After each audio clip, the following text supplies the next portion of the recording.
Welcome to Some Stutter Law, Newfoundland Labrador's first podcast about speaking differently. Some Stutter Law is a production of the Communication Collaborative and is in solidarity with the Newfoundland Labrador Stuttering Association. My name is Greg O'Grady. I am also a professional stutterer who specializes in covert stuttering. I introduce myself this way as a professional stutterer who specializes in covert stuttering to remind myself of my many yesteryears and attempts to camouflage and hiding my stuttering out of shame and humiliation. I desperately wanted to be accepted and approved and to gain access to fluent, able-bodied privileges. I am a person who stutters, and those privileges are not mine. As host of Some Stutter Law, I proudly declare I stutter. Some Stutter Law is an innovative podcast because it's a sanctuary, a space where myths and stereotypes dissolve and stigmas fade away. Some Stutter Law message is about blocks. Blocks are anything that confines the limitless potential of those of us who dare to defy social norms. Blocks that manifest as more than mere vocal hesitations. Blocks comes in a kaleidoscope of challenges. They are not confined to language or communication. They expand to touch every facet of our lives, cultural, racial, ethnical, and health-related. Blocks don't discriminate. The ultimate block is often the attitudes of others, those unwarranted judgments, and misguided expectations. It's the pressure to reshape ourselves, all to avoid the formidable barriers that stand before us. We've just forth on a mission to dismantle the very foundations of communication blocks. We're sparking conversations that we hope will echo through time by amplifying understanding and compassion. Please visit our website at Some Stutter Law to listen to past episodes, or our YouTube channel to watch our videos. On behalf of the Some Stutter Law podcast team, we look forward to unblocking with you. If any of our Some Stutter Law conversations triggers any emotional or psychological upset, please let us know. And if you feel it's necessary, please contact the Mental Health Crisis, the 24-hour toll-free 1-888-737-4668, Mobile Crisis Responsive Team 1-888-737-4668, St. John's region, and the 24-hour walk-in psychiatric assessment unit at the Waterford Hospital, 707-777-302, or channel CHANNAL warm line non-emergency non-crisis telephone support and referral services 1-855-753-2560. And for those of you who are living outside of Newfoundland, you can contact your mental health crisis line. Thank you very much. Now, Some Stutter Law today warmly welcomes, before we start,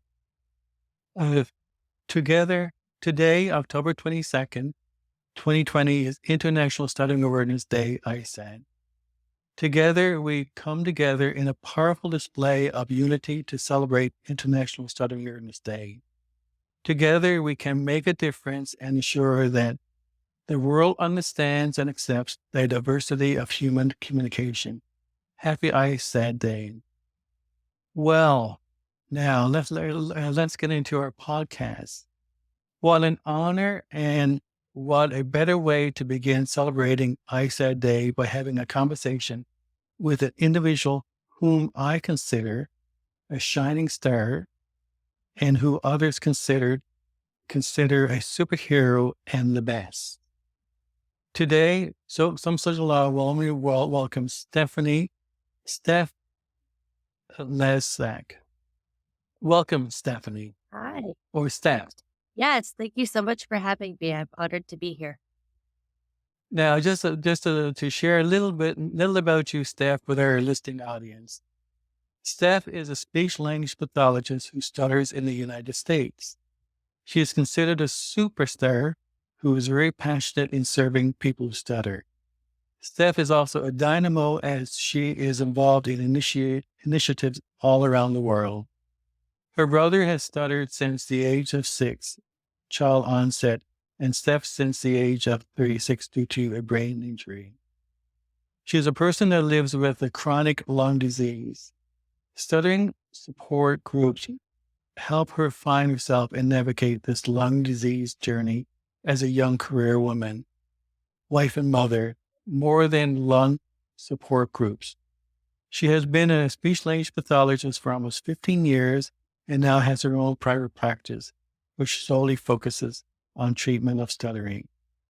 She loves to talk about the shift in treatment to a very holistic-based model focused on and focus on autonomy of the person who stutters in the therapy room. Additionally, Steph is an adjunct professor at four universities. She teaches at 2 per semesters. Again, Steph, thank you for joining us on some sort of some stuff, and especially on ISAD Day. I'm also wearing my foam green shirt in honor of ISAD Day. So, Steph, before we start, why don't you share a little bit about yourself to our listeners? Yeah. First off, thank you for that very honoring introduction. And again, I'm so happy to be here, especially on ISAT. Um, so, like you mentioned, I'm Steff Lebsack. I live in Colorado, United States. And I have been a speech pathologist for almost 15 years, mainly working in the medical sector. So I've worked in hospitals and nursing homes and rehabilitation centers. But in addition to being a medical speech pathologist, I have had a ingrained passion for stuttering because stuttering is in my family. And then also, most of the people in my life are people who stutter. Um, Recently, I have been teaching, like you mentioned. I am an adjunct faculty at 4 universities. I do have a limit. I teach at 2 a semester. That's just too much. But I teach the graduate level stuttering cluttering course in grad programs. And so I have done that.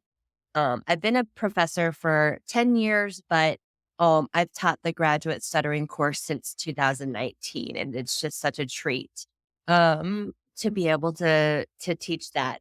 Um, and then more recently, I've been able to be involved in some projects, like you mentioned. One of those being um, uh, a project with Daniele Rossi and um, Nicole. Nicole's also from the United States. We are working on Frankie Banky speech pathology guide for the treatment room and how Daniele's brilliant comics can be used in the therapy room with children.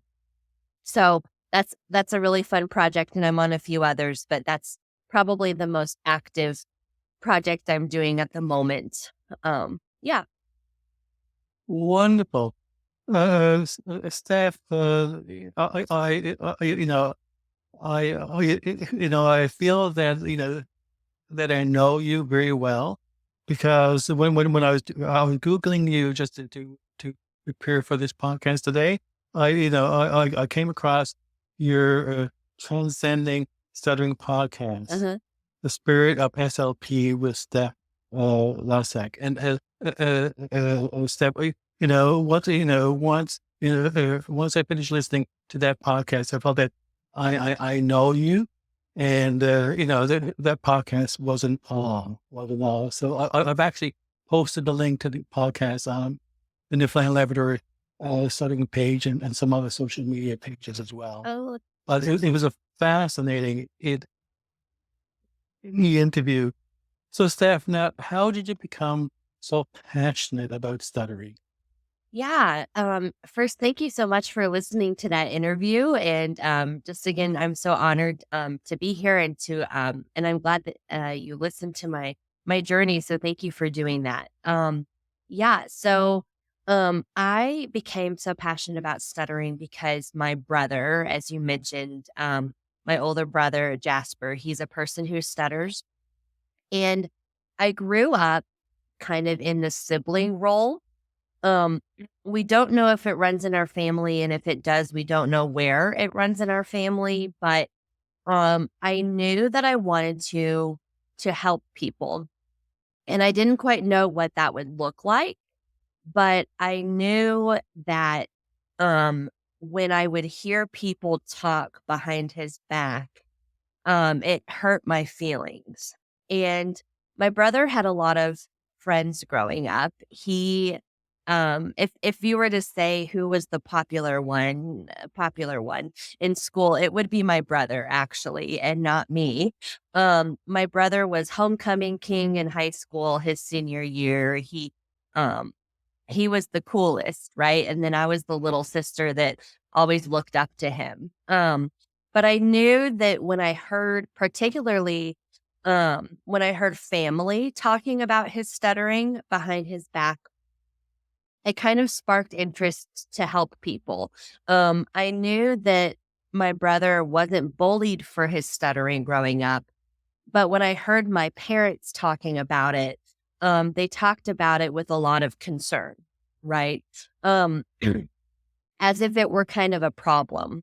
Um, and of course, he had times when he would stutter more than others when we were little.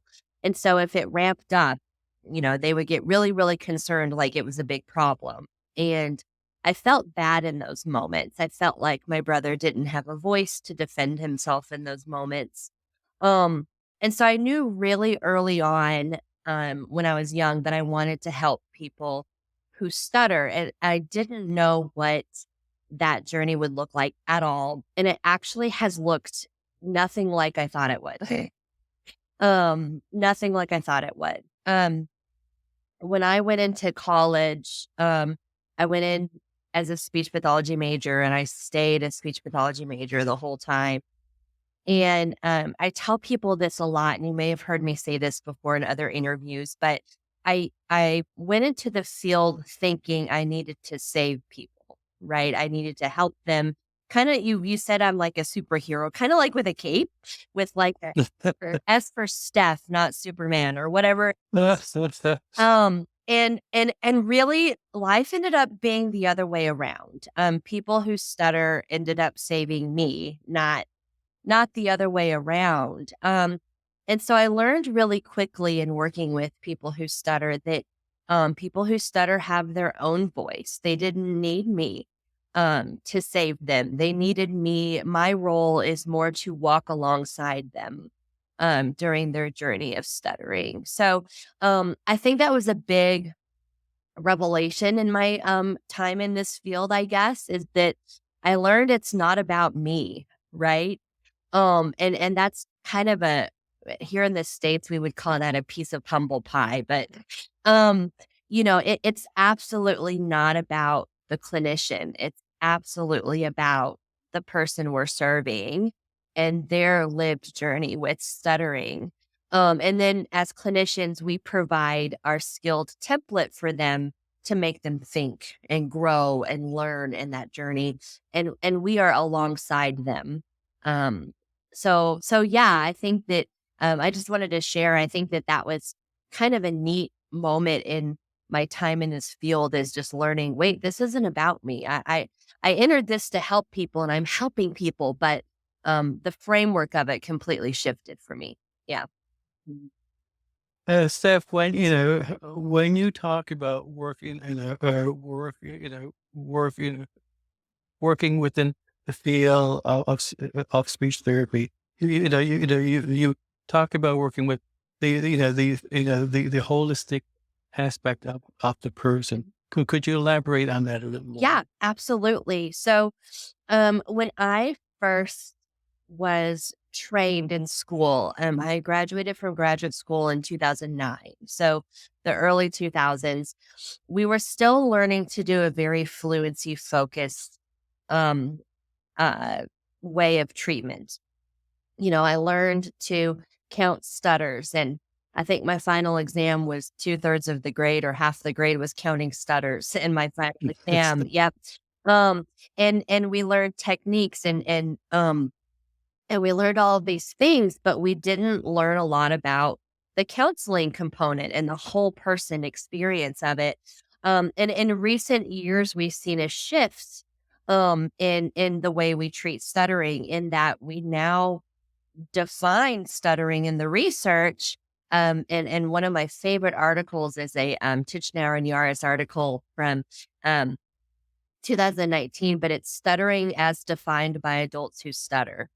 And what we found in studies like that is that stuttering is not just overtly what we see, like repetitions and blocks and prolongations. Stuttering is a holistic lived experience, right?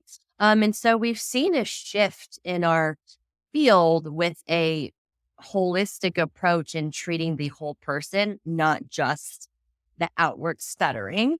And it's a really exciting time, to be honest, to be involved in the treatment of stuttering. At least I'm thrilled about it, because I feel like we're just starting to skim that surface of starting to figure out what to do in the therapy room. And we're learning more and more as we go along as a field. But I'm really, really excited because I love, even with my lung disease journey, when someone asks me, Steph, how do you feel about that?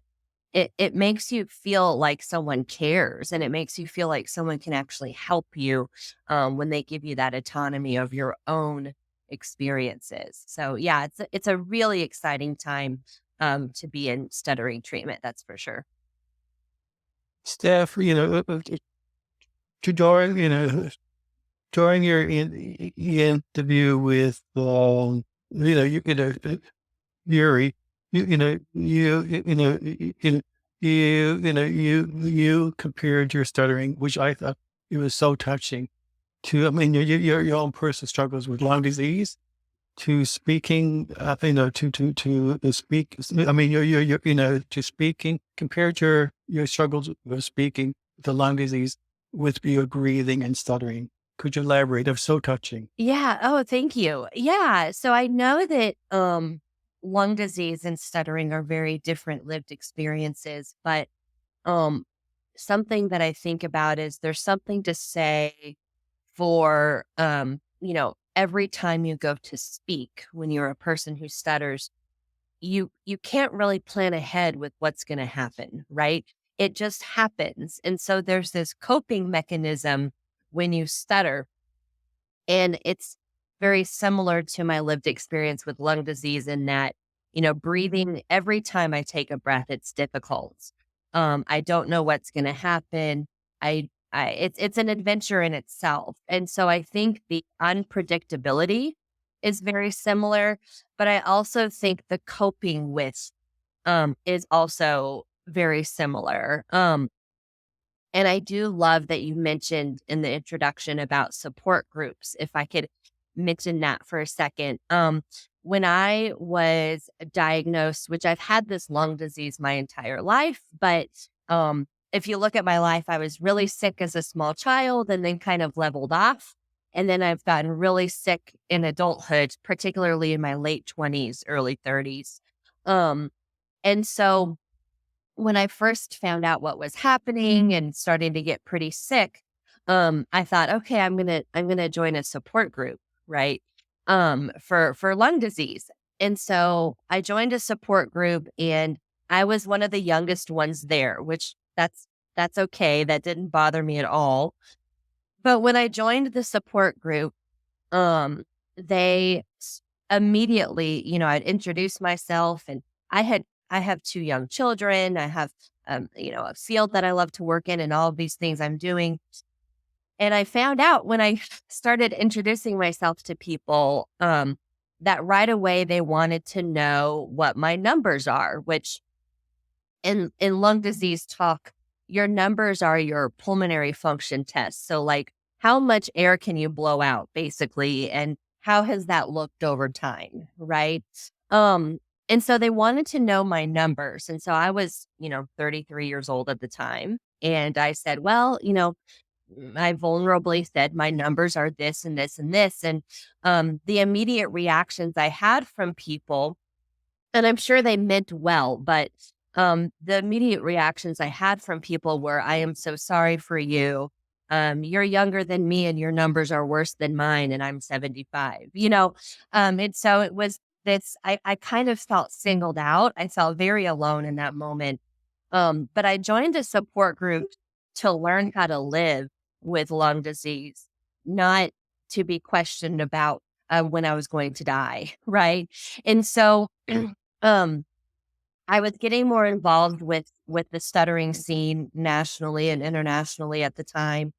And I went to my first National Stuttering Association conference, and actually brought my brother with me. It was in 2019. It was in Florida, and I went and I decided to attend. And this was before I had started to stutter myself from the head injury, so I was still a fluenter or fluent individual at the time, if you want to call it, but um, I decided to go to a lot of the meetings with people who stutter versus the speech pathology meetings at that conference.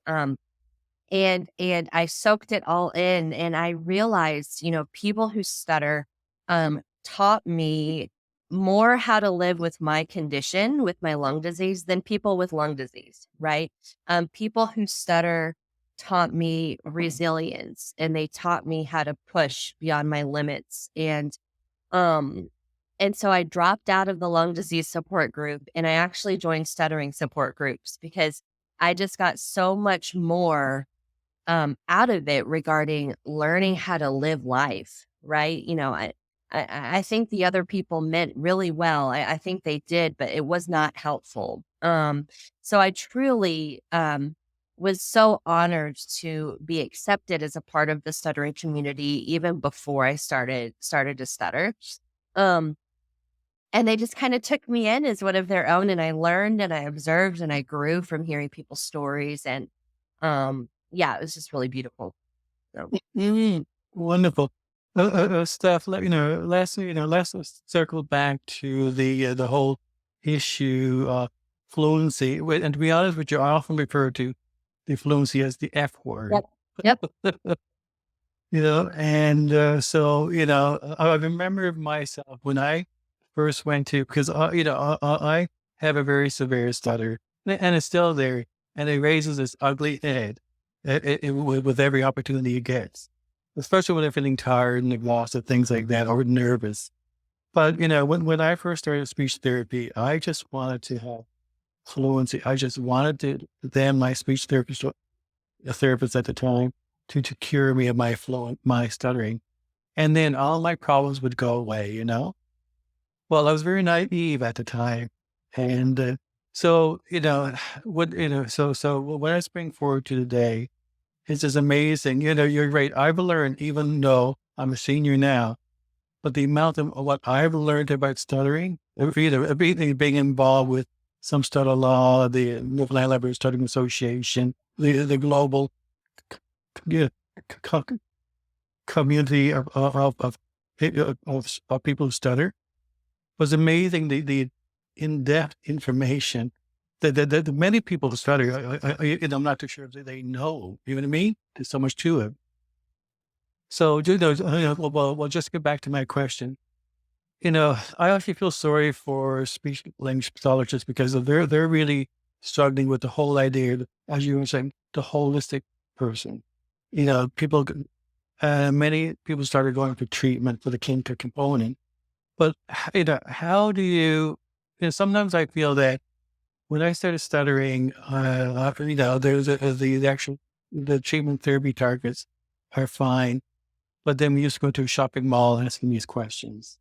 And, but, how do you relate? How do you reinforce two-person stutter? We've got to address the emotional component, the mental health component, because I think the more that we focus on the clinical component and minimize the emotion. There's a definite disconnect. Yeah, absolutely. Thank you for sharing that about your own journey. And your question is a really good question. So, whether I'm working with a young child or an adolescent or an adult, um, I start counseling from the get go. So, when I get that referral or, get their name or whatever it might be, even if it's a parent, I tend to love to make a phone call or say, hey, can we meet on Zoom before we do the evaluation? And I have a safe space where they can ask questions. But in that first meeting, that first encounter with someone, before they enter into a therapy relationship, I tend to try to set the stage with here's what we know about stuttering right now, right? Um, I always validate people's feelings first. So, something we often see and something I often see is that a parent may contact me really, really concerned about stuttering and wanting it to be fixed.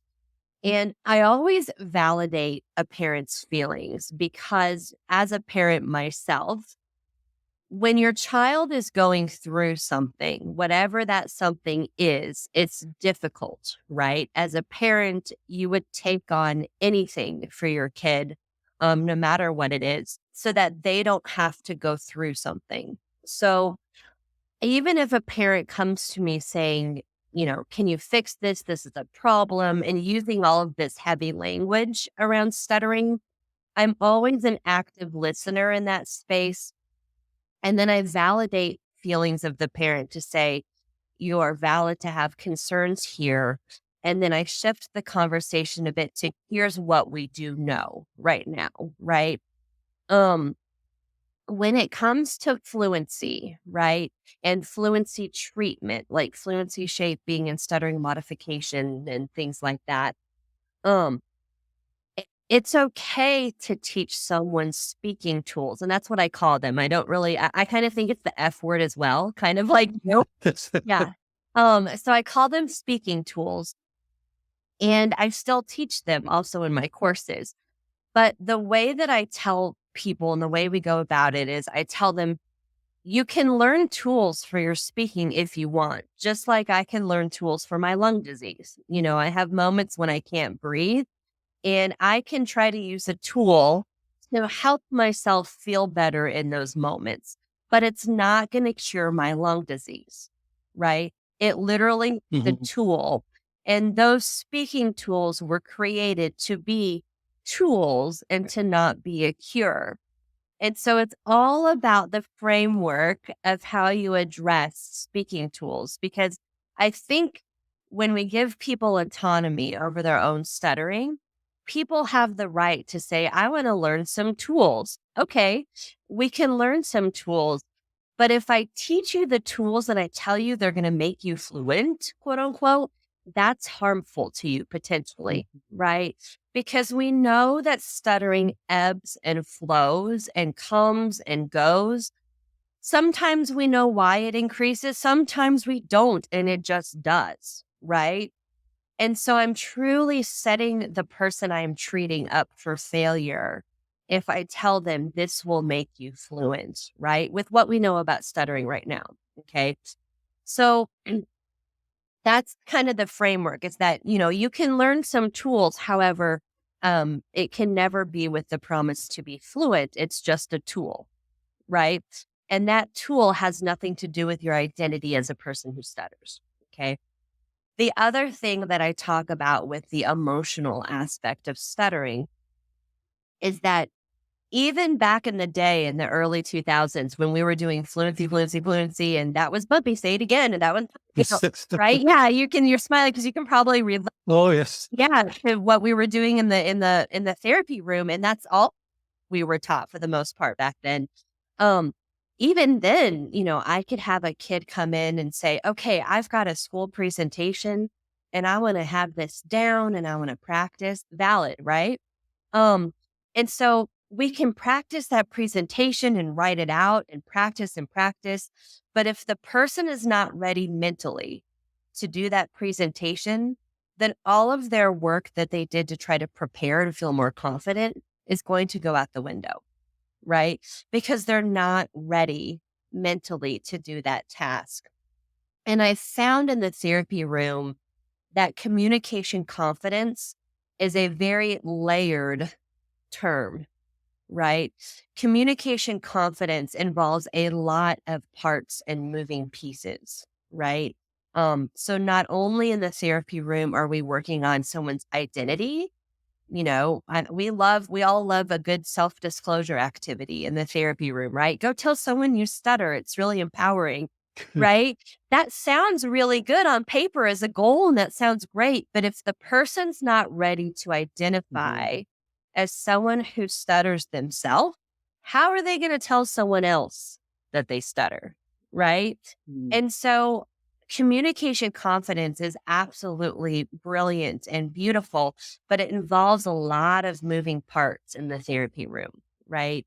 Um, and it moves as life grows with the person we're serving and as things happen in their lives.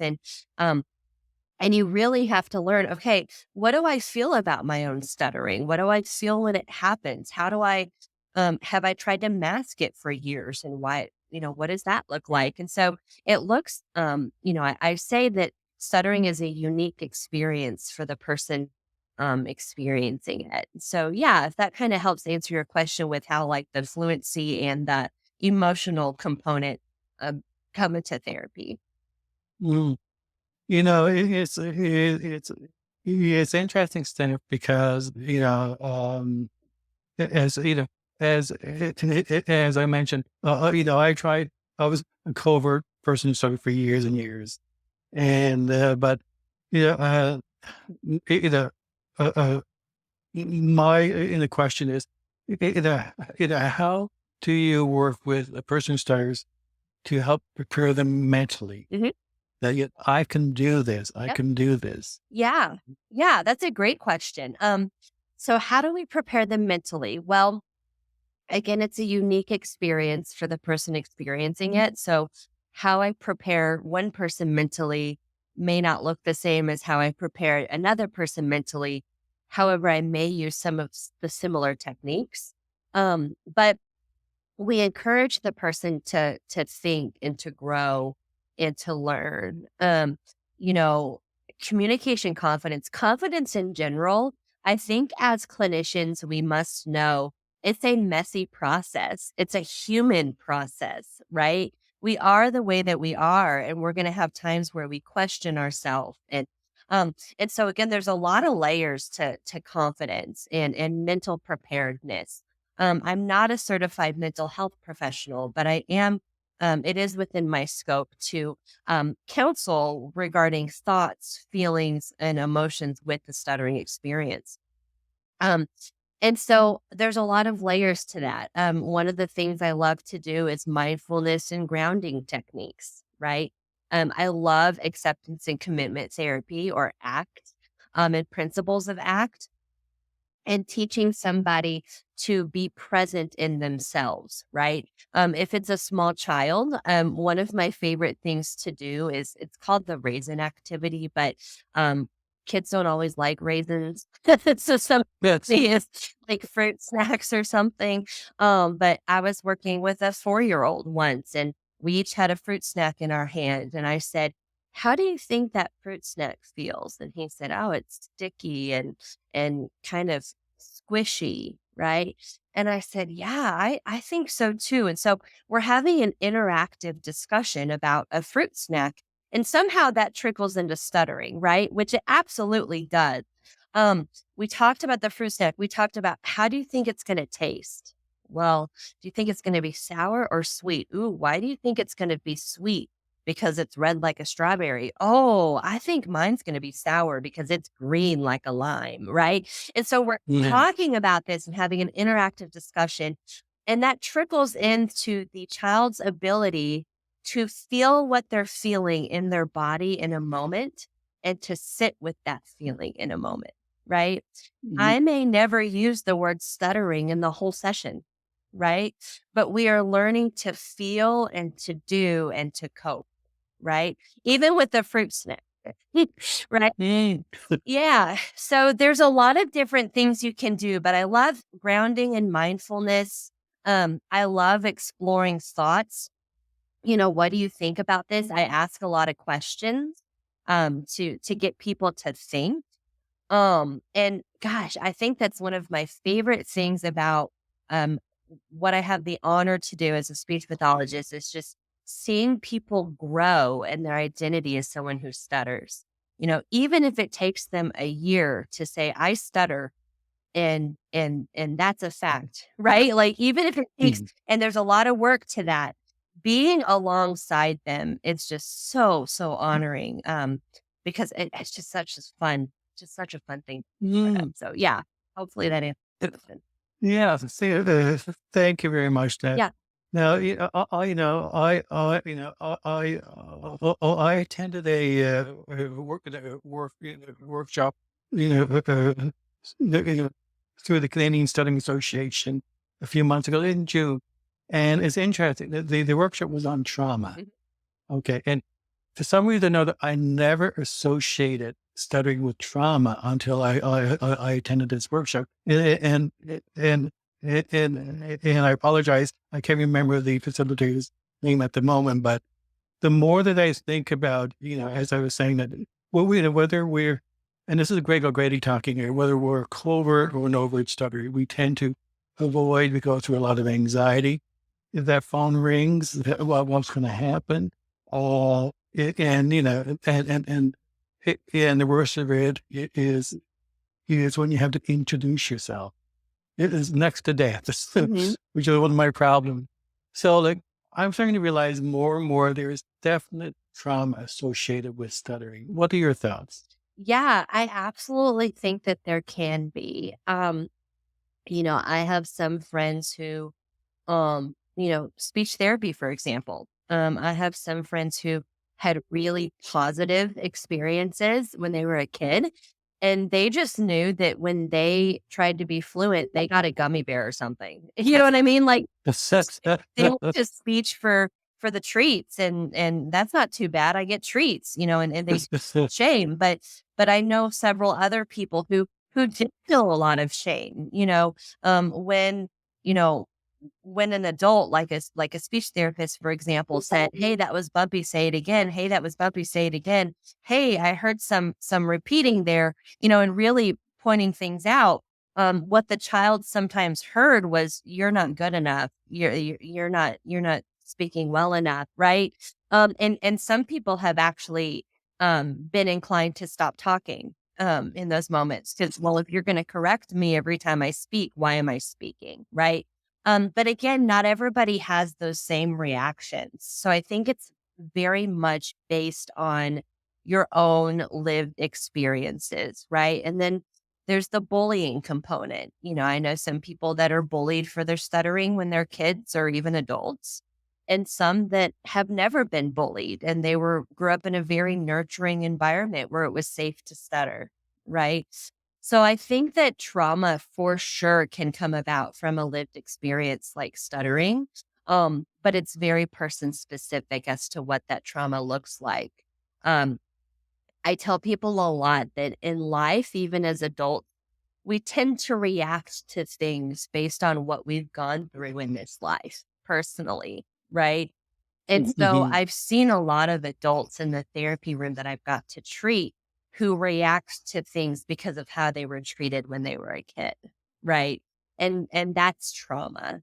So I always say that everybody needs a counselor, right? And if speech therapy is for you or not for you, but counseling isn't a bad thing. Everybody needs someone to talk to, and as a pathologist, I can treat your thoughts, and we can talk about your thoughts and your feelings, but I can't treat your trauma. Right? That's out of my scope of practice. So that's Mm. usually when we say, are you open to seeing a counselor? But I love counseling. I think it's great. Services, yeah. Yeah. Steph, would you know? would would you share your your personal challenges around your health? Because during the interview with your you mentioned that you also do teaching from your hospital bed, which I was in awe of, and because I mean it only shows the tells our listeners that who who the superhero Stephanie is. So do you want to share a little bit about your experiences teaching from your hospital bed? Yeah, I would be happy to share. Thank you so much. Sometimes I feel like have especially recently, because I know, and I'll just say, it took us quite some time to schedule this interview, didn't it? Because Yes, it I was did. in the hospital and then we rescheduled and then I was in again. And so there's that part of it, right? That you try to keep. I feel like I'm constantly figuring it out and always learning and growing in my experience as someone that has lung disease. Because sometimes, and again, I've likened it to stuttering, but sometimes you have a plan and then it looks nothing like what you thought it would. And so I'm very thankful for the people in my life that give me a lot of grace in my relationships, because on the other end of it, it could be frustrating when someone repeatedly has to cancel or can't make it. But I feel like pretty much everyone in my life um, is in my corner regarding schedule and commitments. So that's a huge blessing. So I just wanted to share that. And including you, thank you for your patience in scheduling this interview. But yeah, so I know I know other individuals that have my same condition. And we are all a little bit different. We're all a little bit different in how sick we are and how we live our life. Um, and there's a lot of different options when you live a life like this, right? You can go on disability, which sometimes people have to do that and have to stop working and stop doing things.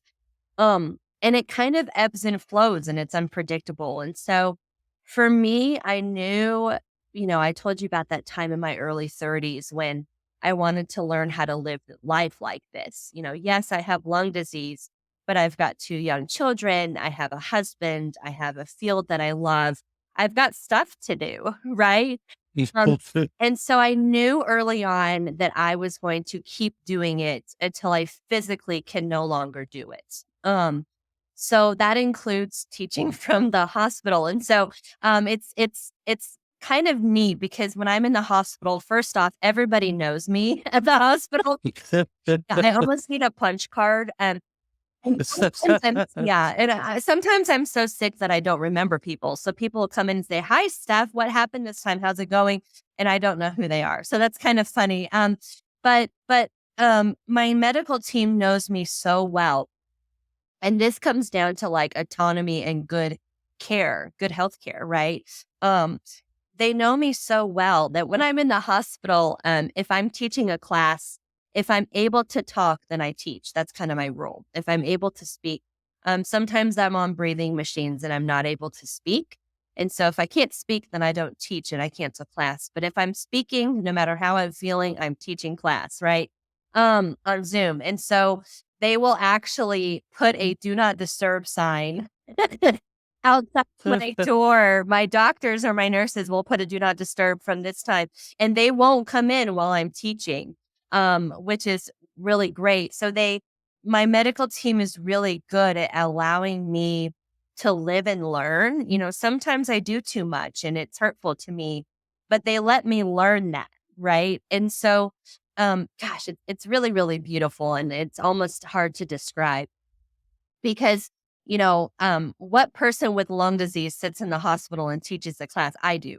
Right? Um, and It's unique. yeah, it is, and I have several times, and my students are just amazing. I have a routine. I usually try to put on a sweater over my hospital gown so it's not alarming to them. I blur out the background because usually I'm either in ICU or step down ICU. I get pretty sick, so I blur out the background so it's not alarming to them.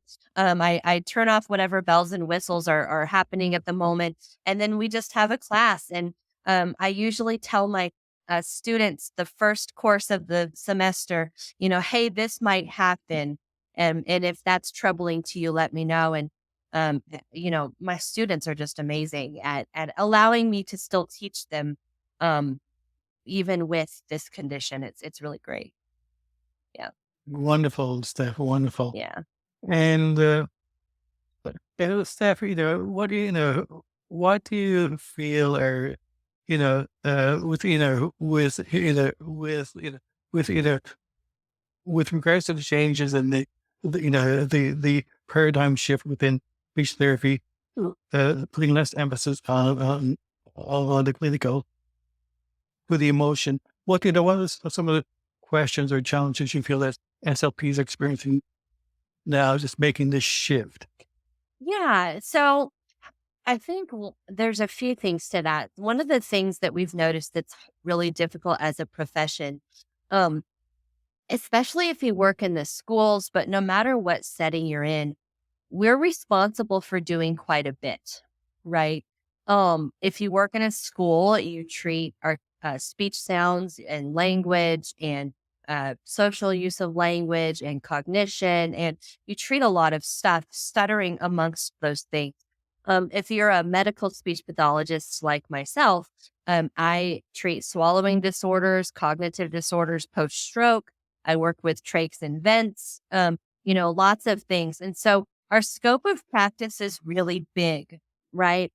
And it doesn't make it okay, but I think it's very difficult for clinicians to keep up with the research and with the times. I I mentor a lot of clinicians. I'm honored to help. I love helping clinicians. I've helped them do evaluations. I've come in as the stuttering specialist, or I've come in. I love to help people learn and grow as clinicians. And we have this conundrum you've probably heard about, where there's some speech pathologists that really know what they're doing with stuttering, and then there's some that really don't know what they're doing and are still focusing on some of these older things. And so when I have clinicians come to me and we get to talking about what therapy looks like, and the holistic approach and the person first approach in therapy that we're kind of have shifted to, sometimes I have clinicians tell me, "Oh my gosh, I feel so bad. I've been doing it wrong."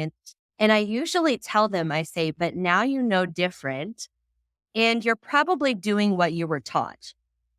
Right.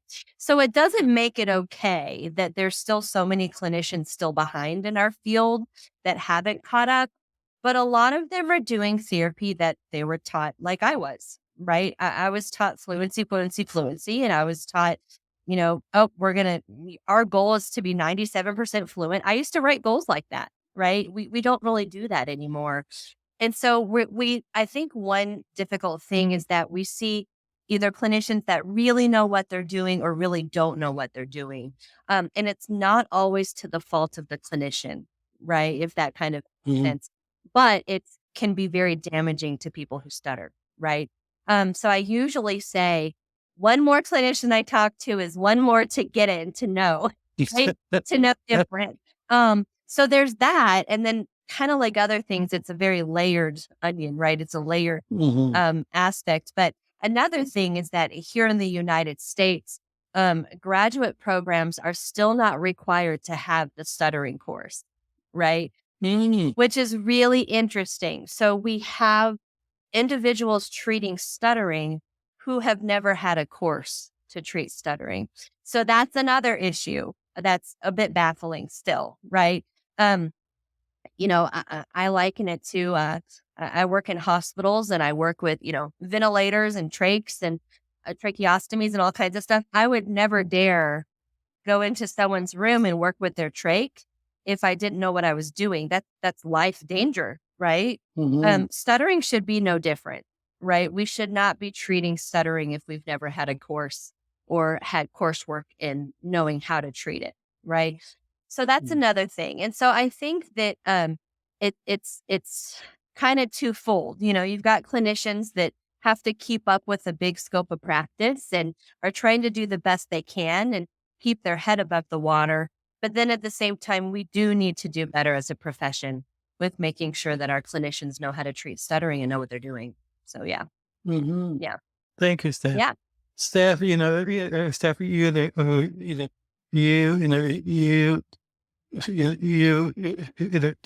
definitely a shining star and a superhero, definitely. Thank Because there's so much passion there for people stutter.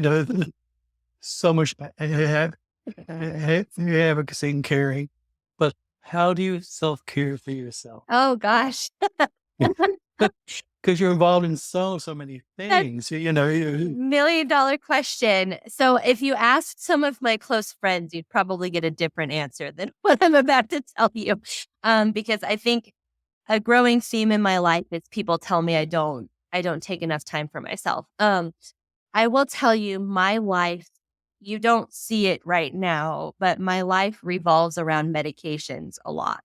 So, um, one of the ways I care for myself, I think the last time I checked, I'm on 22 medications every day.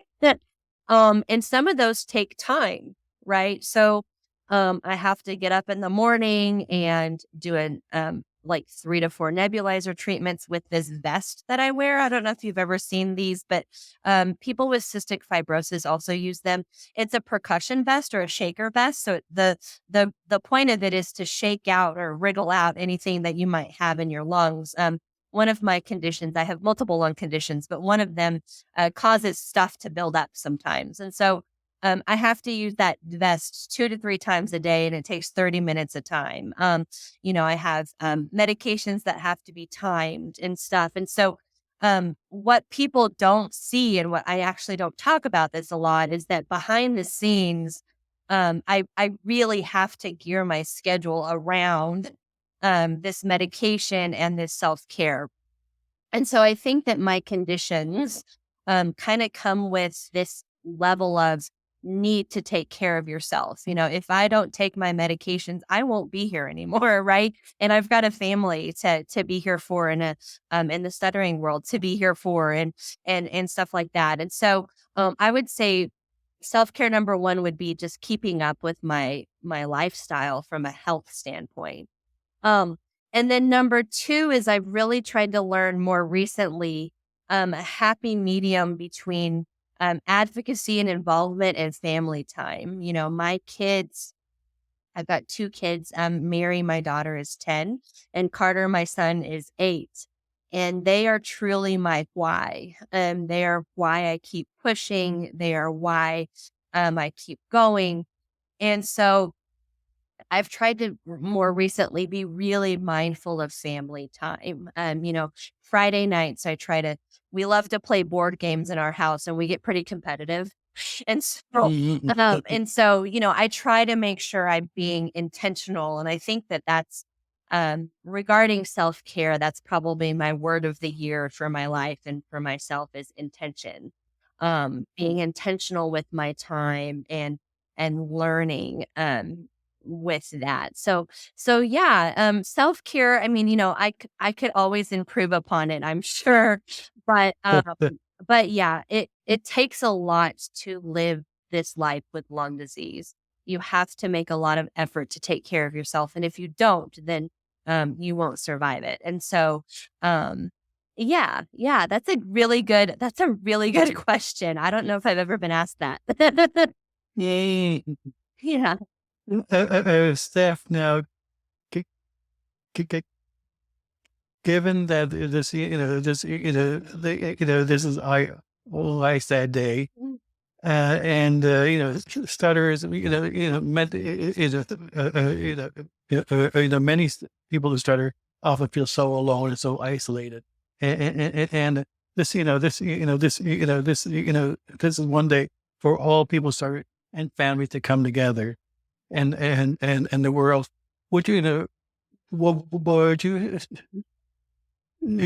to share the importance of coming together, and so the importance of people who stutter to get involved within the global stuttering community? Yes. Oh my goodness. So I will say that I do know some people that support groups and meeting other people who stutter is not quite for them yet, if that makes sense. I think joining a support group can be life-changing and mountain moving for someone's lived experience of stuttering if they are ready for it, right? I know if I went to a conference for lung disease and I was in a room with 500 people with lung disease, I would probably go running for the hills and be terrified, right? Because I'm not, even I talk about lung disease pretty comfortably, right? I answer questions about it. I'm an open book. A lot of people, I'm blessed and honored because a lot of people globally follow my health journey, and I can talk about it, but I'm not quite ready for that, right? And so I think that togetherness is so important and empowering when the person is ready for it. And when they are ready for it, it can be life changing, right? The first time I met someone with my condition, with my lung disease, and the type of lung disease I have is pretty rare. So the first time I met someone, she was around my age, and we decided to hop on FaceTime one time and talk. And we asked each other questions, and we said things like, "What does this feel like for you? What do you experience with this?" "Me too." And I just kept saying, "Me too, me too." And it was the first time I didn't feel alone in my journey with lung disease. And it was absolutely life-changing and empowering because I found someone that got it, right? I found someone that understood what I'm going through, even if our lung disease looks different and someone's more sick than the other person. We had this baseline understanding of each other. And when you meet someone who understands you, when you feel validated, when you feel safe, it can revitalize your lived experience. And so, I have had people I serve who love going to conferences, and that's their favorite time of the year, and they're not going to miss it.